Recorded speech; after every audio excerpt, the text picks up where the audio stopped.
everyone, welcome to this video. A little bit of an update. I have been working on the Ozolith deck, as you can see right there. I want to make Ozolith Amass in Historic.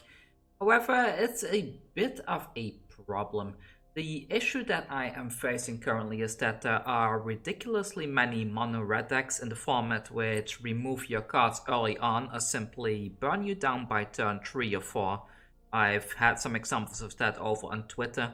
And the other deck that I'm having quite a bit of issues with a deck like this is the Sultai Ram decks that are in the Historic format right now, because the opponent seems to be consistently putting down an Ugin on turn 4 or 5, which pretty much wipes your entire board, everything except the colorless stuff. So losing Dreadhorde Invasion that easily to an Ugin or something like that, or playing Dreadhorde Invasion against Burn, is kind of a death sentence, so I'm not really sure how to get around that.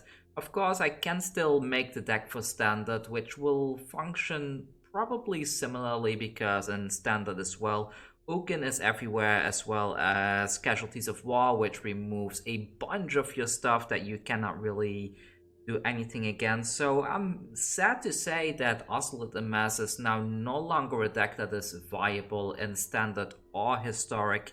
So I probably need to rebuild this, maybe make it completely colorless based with the Ozolith and use something like a Steel Overseer, which makes me a bit sad because I was kind of hoping to have a little bit of a janky deck for when I go to participate in the Mythic Qualifier, I believe next month this is going to be, but oh well, I might just have to go with a Ram deck at this rate, so nothing much to do about that. But then again, we got a bunch of really cool spoilers today, so let's just cover this up, and here we go. So the spoilers of day number 2.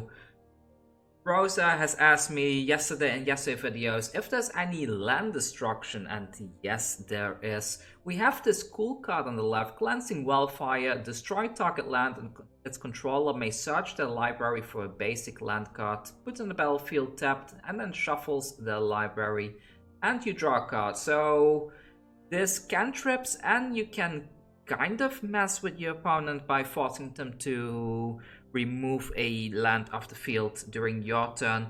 However, I was thinking this card can actually be quite nice in Historic, maybe if you use a deck that gives everything flash, like a Leyline of Anticipation, and then you combine this with the new 2-mana enchantment that forces your opponent to return a card to the hand when they put a land into play.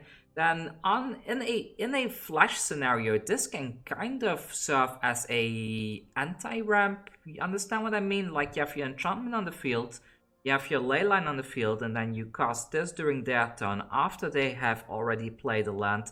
Then when this land comes into play from the sorcery, they are forced to put one back into the hand, which puts them back a turn every single time. So if you have a way to somehow loop this, or even to cast multiple copies of this, this can be extremely strong and really ruin your opponent for quite a low mana cost, because the enchantment is only 2 mana and this is also only 2 mana. All you need is a way to give your stuff flash, but there are more things that can do that. Also, if you have the enchantment from yesterday on the battlefield and you use something like a Field of Ruin after the opponent has played a land, and then you destroy a land, that also puts them back 1 land or 1 turn, because they need to put that one also back into the hand. Then next we have this cool little card right here, Inscription of Abundance.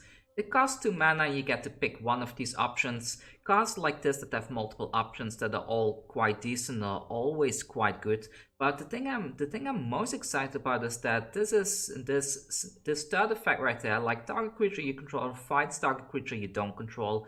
A 2 mana fight spell is always really good. And on top of that, the first effect allows you to put counters on the creature in case the opponent doesn't have creatures to fight. And then you have the second effect, that is target player gains X life, where X is the greatest power among creatures the player controls. Not too great, but I can imagine against mono red this will be quite nice. But then you have the kicker: for just 3 extra mana you can cast every single one of these in the same turn, and that's just absolutely amazing to me. I think this card might become a bit of a staple in green decks. I'm not sure yet if it will, but it's just very versatile, and I think it's a really good card overall. And we have this card right there. This is absolutely disgusting because it is a sorcery, but it costs 2 mana and allows you to remove a targeted enchantment spell in black. For those of you unaware, it's very rare. I'm not sure if it ever happened, but I believe this is the first time that we get targeted enchantment removal. We did have something before that the opponent gets to pick what they sacrifice, but in this case, you get to pick what they sacrifice. You do lose quite a bit of life doing this, but who cares, right? You get rid of the thing that is making you lose, and I think in Grixis especially, this is definitely gonna have a spot in those decks, because the main thing that makes Grixis not really competitive in most formats is the fact that you can't really deal with enchantments, and there is a lot of enchantments in the format that can really screw you over and make you lose a game. And I think a card like this could be what it takes to make Grixis kind of viable again. Maybe especially in Standard and maybe even in Historic. This is going to be a really fun card to play around with. Next we have some more, well, I call this rogue support, but I guess in a mill deck it could also quite function. We have the Mind Carver. When enters the battlefield, attach it to target creature you control. I have to say, all these equipment that attach to the creature right away, I'm a big fan of it.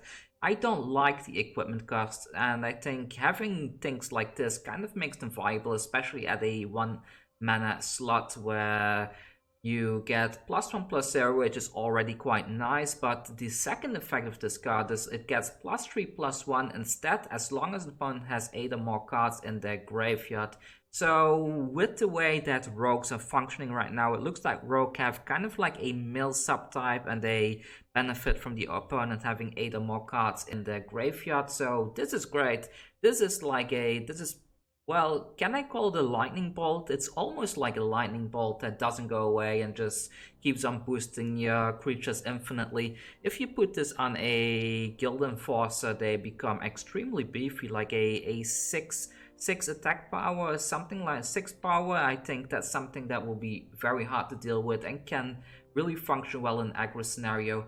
And then we have this card on the right as well. It costs 3 less if it targets a creature whose controller has 8 or more cards in the graveyard. Again, this goes really well together with the rogue archetype. And then you gain control of target creature with converted mana cost X. Well, so this pretty much costs 3 mana to take control of a 3 CMC or lower creature of your opponent, I guess. Or maybe not.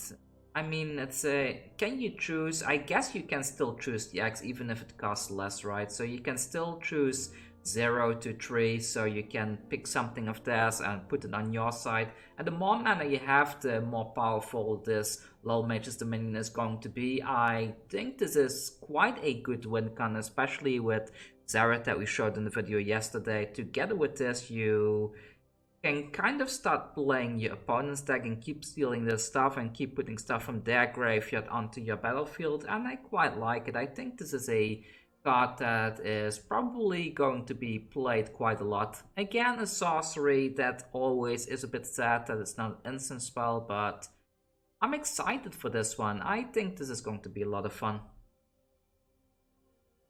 Then we go to the next one. So we have some more rogue support. We have a new red rogue, which we'll get into in a second. We have a Nighthawk Scavenger, which is pretty much a Tarmogoyf slapped onto a vampire rogue. It has flying, death touch, and lifelink, so it's quite evasive, and then its effect is Nighthawk Scavenger power is equal to 1 plus the number of card types among cards in your opponent's graveyard. So put this in a rogue deck and you're already milling a lot. You're going to probably hit quite a few different kinds of card types in your opponent's graveyard, and this is going to be extremely strong, I would assume. Then we have Sakura's Thief of Heartbeats. Its secondary effect is other creatures you control have Death Touch. That's really great. And then there's another effect: when a creature you control deals combat damage to a Planeswalker, destroy that Planeswalker. I think rogue decks in general, they kind of struggle against Planeswalker decks, but I feel if you can slap this down after you flash in a rogue when the opponent has cleared your field with an Ugin, then you kind of have a fighting chance. You can remove the Ugin off the field by just attacking in with something. And on top of this, this thing has Flying, Death Touch, and Haste itself. It's a 4/4, so that's quite respectable as well. And even though it costs 6 mana, it costs 1 less to cast for each creature in your party. Well, each creature in your party means that we usually have at least one in the party, which is a rogue. I don't think that the rogue deck will be running anything else, but having this for 5 mana is quite nice. If we can somehow find a way to add some other creature type into the deck as well, just to make this one cost less, that would be quite cool. But I think this rogue will definitely be seeing some play in a range of decks. Probably in a Rakdos rogue deck, or maybe even a Grixis rogue deck, like using the other cards that I showed earlier. So this is what I'm excited about so far. I've been looking at the Wizard, Cleric, and Warrior cards that have been revealed so far, but I have to say I haven't really found much that really excites me. A lot of it has some cool enter the battlefield triggers, but a lot of it seems quite overcasted. Maybe we will be seeing more later today or tomorrow, but so far I haven't seen anything that I feel that is really broken or has like a huge synergy with other stuff. But well, maybe I'm wrong. I feel most warriors are kind of tied to the white color, and well, historically white has never been the strongest color, so who knows, we'll just have to wait and see what else is going to be revealed in the coming days. Then we have these two cards right here. Roiling Vortex, I'm not super sure about if it's a good card, but at the beginning of each player's upkeep, Roiling Vortex deals 1 damage to them. When a player casts a spell if no mana was cast to cast that spell, Roiling Vortex deals 5 damage to that player, and then for 1 mana your opponent can't gain life this turn. I think for the first effect and the 1 mana effect to stop life gain, this can be a very nice sideboard card for Mono Red. I think this might even be viable in other formats. Maybe in Modern this could see some play. I'm not sure if the 1 damage is enough to justify the 2 mana cards, but I quite like this card. And then we have Ardent Electromancer on the right. This is going to enable quite some combos. When Ardent Electromancer enters the battlefield, add red mana for each creature in your party. So this is a wizard, so this counts as 1. So when this enters the battlefield, you get 1 mana for sure. But on top of that, if you have something like a rogue warrior or a cleric on the field already, let's say you have 2 other creature types on the field, then when this enters the battlefield, you add 3 mana to your mana pool, and I think there's going to be quite some shenanigans with this, because you could basically loop this with cards that blink this off the battlefield and back onto the battlefield, adding more and more mana to your mana pool. So I'm quite curious if there is a consistent combo that can be built with that. There are some cool cards that would go along with this. This mythic that has been revealed recently is one of them. Like, this costs 1 less for each creature in your party, which is quite nice, because if you play something on turn 1 and you play something on turn 2, you already reduce this cost by 2, and then this is practically going to cost 3, so you could technically cast this on curve on turn 3. But it has the secondary effect, which costs 8 mana, and you look at the top 6 cards of your library, you may reveal up to 2 Cleric, Rogue, Warrior, Wizard, and or ally cards from among them and put them into your hand.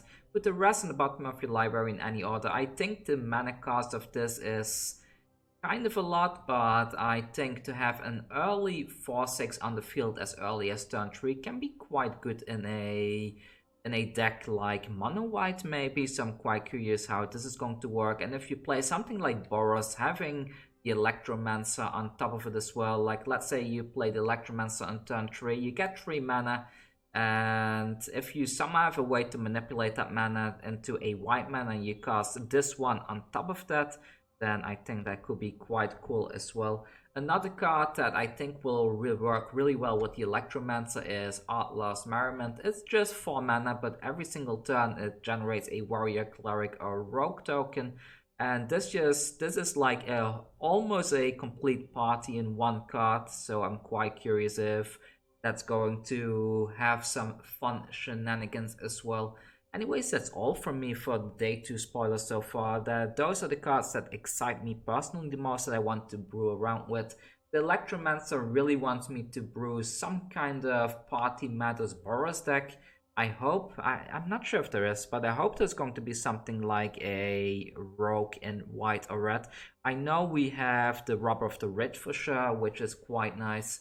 And there's plenty of warriors, so maybe I need to make some deck that has a bunch of 1 mana warriors, a bunch of 2 mana rogues, and then curve into the Electromancer into something else that could be quite fun and quite cool to pull off.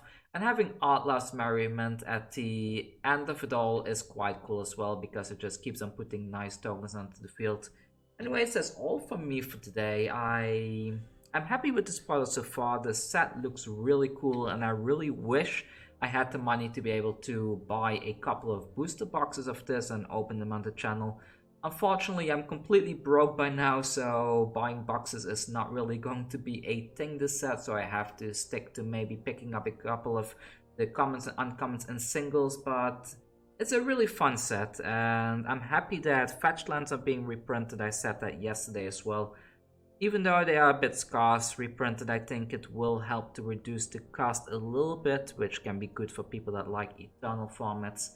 And yeah, I'm looking forward to what spoilers we're going to see tomorrow. We haven't seen that much ally cards yet. I know they are in the set, but I'm quite curious what kind of allies we're going to see.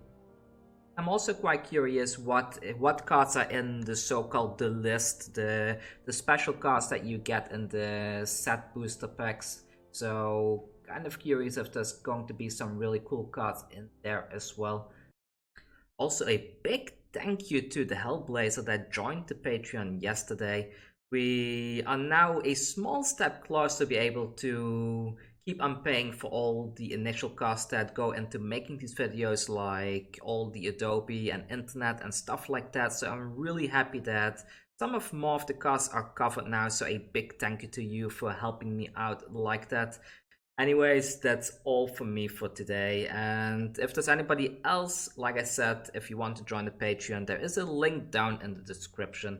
The channel is growing at a decent pace, has been a bit slower now at the end of Core 21. I saw a few people unsubbed, but that's fine. Once the new set is released, we will be on a steady pace to continue growing this channel, and I still hope we are able to hit that 1000 member mark so I can get a little bit of ad revenue, which will help to cover the costs of the channel. Anyways, again, thank you for watching, and see you all tomorrow with the next video.